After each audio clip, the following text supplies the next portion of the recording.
والے خفیہ ہاتھوں اور دستانے پہنے ہوئے ہاتھوں کے قریب ہیں اور ساری دنیا میں ان کو بے نقاب کریں گے۔ نمبر 2 کہ سائبر کرائمز بہت بڑھ گئے ہیں۔ 1,00,000 شکایتیں آئے ہیں میرے اس دور میں، جو کہ پہلے 20,000 کے قریب تھی، اس سال میں 1,00,000 ہو جائیں گی۔ سو ان کو 2 ارب روپے کا امیجیٹ فنڈ ریلیز کر رہے ہیں تاکہ سائبر کرائمز کے سارے ملک میں لوکیٹرز ہوں، اس کے پاس سارے ملک میں ہائی ٹیک ہو اور وہ ٹیکنیکل لوگوں کو بھی بھرتی کر سکیں۔ نمبر 3 نادرا کا ہم نے چیک کیا ہے، اس میں ویکسینیشن میں ہمارا کوئی قصور نہیں، لیکن نادرا کو ہدایت کی ہے کہ اب ایسی کوئی غلطی نہ ہو۔ اس ملک کی بدنصیبی ہے، ایک سازش کے تحت اس ملک کے شناختی کارڈ کو، اس ملک کی ویکسینیشن کو اور اس ملک کے پاسپورٹ کو دنیا میں بدنام کیا جا رہا ہے، اس کی اہمیت کو سوالیہ نشان بنایا جا رہا ہے۔ ہم پاسپورٹ پہ بھی نئی سیکیورٹی کے 15 مزید انٹریاں کر رہے ہیں اور شناختی کارڈ کو بھی ریویو کرنے جا رہے ہیں، کیونکہ وہ لوگ جس وقت انگوٹھے کا مسئلہ نہیں تھا، وہ لوگ جن حالات سے گزرے اور جن لوگوں نے تصدیق کی، وہ سارے ریکارڈ کی تصدیق کر رہے ہیں اور انشاءاللہ تعالی تینوں چیزوں کو ہم سیکیور کر دیں گے۔ کل 15 ملکوں کو آن ارائیول ویزا اور اپروول کے لیے کیبنٹ میں بھیج رہے ہیں، جس میں امریکہ، کینیڈا، روس اور ایران، فرانس شامل ہیں۔ پہلے صرف 50 ملک تھے جسے آن ارائیول ویزا دیا جا رہا تھا، اب یہ 65 ملک ہو جائیں گے جن کو آن ارائیول ویزا دیا جائے گا۔ کل تمام صوبوں کو سول آرم فورسز بھی دی ہیں اور کل موبائل سروس بھی، جہاں جو حکومت اور جو ایڈمنسٹریشن ڈیمانڈ کرے گی 24 گھنٹے ہمارا کمانڈ اینڈ کنٹرول آفس کھلا ہوگا، وہاں موبائل سروس بند رہے گی۔ اور سب سے جو خاص بات ہے کہ تورخم اور چمن میں IBMS لگا دیا گیا ہے تاکہ آنے جانے والوں کا ڈیٹا ہو اور کوئی یہ نہ کہہ سکے کہ لیکن خوشی کی بات، اچھی بات یہ ہے کہ افغانستان جانے والوں کی تعداد افغانستان سے آنے والوں کی تعداد سے واپس جانے والوں کی زیادہ ہے، اور 7 کروڑ 61 لاکھ کی ویکسینیشن ہو گئی ہے، اور نادرا نے 75 لاکھ لوگوں کو کووڈ سرٹیفکیٹ جاری کیا ہے۔ تینوں محکموں میں انقلابی تبدیلیاں لانے لگے ہیں تاکہ آج کی میٹنگ میں پاسپورٹ کی طرف بھی جانے کا فیصلہ دیا ہے تاکہ پاکستان اس خطے میں پہلا ملک ہو کہ جلد از جلد ہم پاسپورٹ پہ چلے جائیں تاکہ اس سارے جھنجھلاہٹ سے ہماری جان چھٹ جائے۔ باقی سیاسی طور پر کوئی اس ہفتے میں کوئی بات نہیں، وہی پرانی باتیں ہیں۔ شہباز شریف کہتے ہیں جناب علی PTI زندہ دفن ہو جائے گی۔ آپ 2 سال کے بعد اپنے لیے دم درود کرائیں، اپنے لیے سوچیں۔ وراثت کی لڑائی آپ کے خاندان میں شروع ہے اور 2 سال بعد یہ کس نتیجے پہ پہنچے گی؟ میں نے تو 2 سال پہلے کہہ دیا تھا کہ نون میں سے مین نکلے گی، اب میں نون میں سے کچھ اور نکلتا ہوا بھی دیکھ رہا ہوں۔ پہلے میرا خیال تھا 2 گروپ ہوں گے، اب میں یہ پیشن گوئی کرتا ہوں یہاں 3 گروپ ہوں گے، اور جب 2 سال بعد الیکشن ہوں گے جس کی کمپین کر رہے ہیں آپ، اور شہباز شریف نے گارنٹی مانگی ہے کہ ہمارا صرف ایک ہی مطالبہ ہے کہ 2023 کے الیکشن جو ہیں وہ صحیح ہوں اور شفاف ہوں اور اس میں کوئی دھاندلی نہ ہو۔ شہباز شریف صاحب آپ کو یہ کمٹمنٹ دی جاتی ہے کہ شفاف ہوں گے، ٹھیک ہوں گے، اور یہی آپ کا ایک مطالبہ ہے، اسی پہ آپ سٹینڈ لے رہے ہیں، اور یہی عمران خان کی رائے ہے کہ مشین کے ذریعے ایک، اور اچھی بات یہ ہے کہ الیکشن کمیشن اور حکومت جو ہے وہ قریب آ رہے ہیں۔ وہ جوڈو کراٹے کا ماحول کم ہو رہا ہے اور کم ہونا چاہیے۔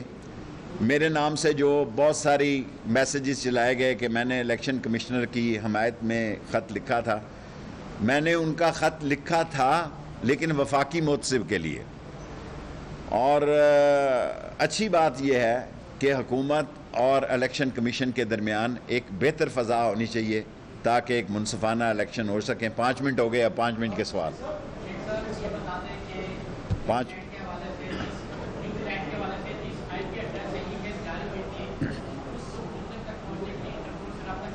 انٹرپول سے رابطے میں ہیں، اور سنگاپور انڈیا لنک جو ہے، جو 12 ای میلیں وہاں سے اکاؤنٹ سے جاری ہوئی، اس سے پورے رابطے میں ہیں اور آپ کو اچھی خبریں دیں گے انشاءاللہ تعالی۔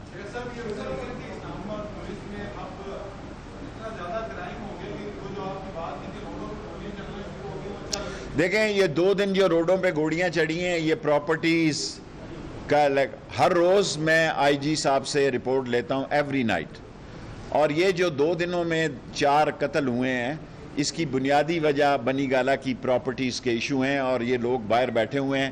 پراپرٹیز بہت مہنگی ہو گئی ہیں، آپ دیکھیں نا، پراپرٹی اتنی مہنگی ہو گئی ہیں کہ جو زمین لاکھ روپے کنال تھی وہ 1.5 کروڑ روپے کنال ہو گئی ہے، جو 7, 8, 10 لاکھ روپے کنال تھی وہ 1.5 کروڑ روپے کنال ہو گئی ہے، اور پراپرٹی کے ریٹس بہت ہائی ہو گئے ہیں پاکستان میں، لینڈ کے خاص طور پر، تو اس میں یہ 4 واقعے قتل و غارت کے ہوئے۔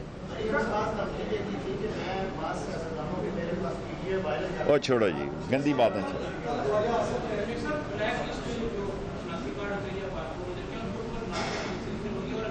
دیکھیں یہ بلیک لسٹ کا میں نے ان سے کہا کہ ایک شناختی کارڈ بلیک لسٹ ہے، وہ کیسے ہو گیا، اس کی تحقیقات کر رہے ہیں، آپ کو اعتماد ملیں گے۔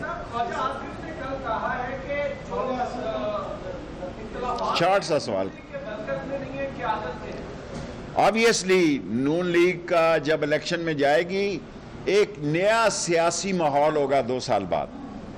میں پولیٹیکلی ایک نیا سیاسی ماحول دیکھ رہا ہوں، اور اس نئے سیاسی ماحول میں آج جیسے حالات نہیں ہوں گے، اور نون لیگ جو ہے انتشار، خلفشار اور آپس میں جوڈو کراٹے سے دوچار ہوگی، اور یہ خاندانی حکمرانی کی رکاوٹیں جو ہیں، ساری مغل تاریخ اس سے بھری پڑی ہے، ساری ہسٹری اس سے بھری پڑی ہے، سو یہ ان کے گھر کی بات ہے، گھر میں رہے تو اچھا ہے، ہمیں اسے ڈسکس نہیں کرنا چاہیے۔ جی بیٹے۔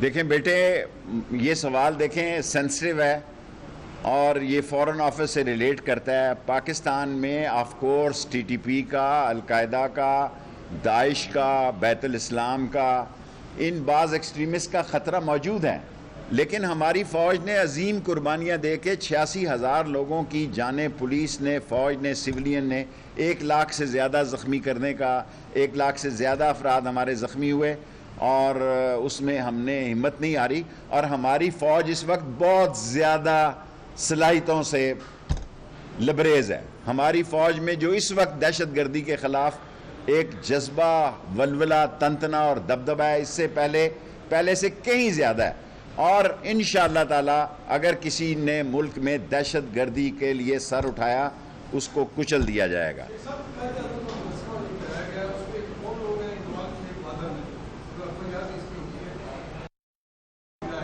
دیکھیں یہ ہوتے ہیں لوگ، کوئی مسئلہ نہیں ہے، جو بھی ہوگا اس کے خلاف۔ لاسٹ 3 کوسچن، 1 منٹ رہ گیا۔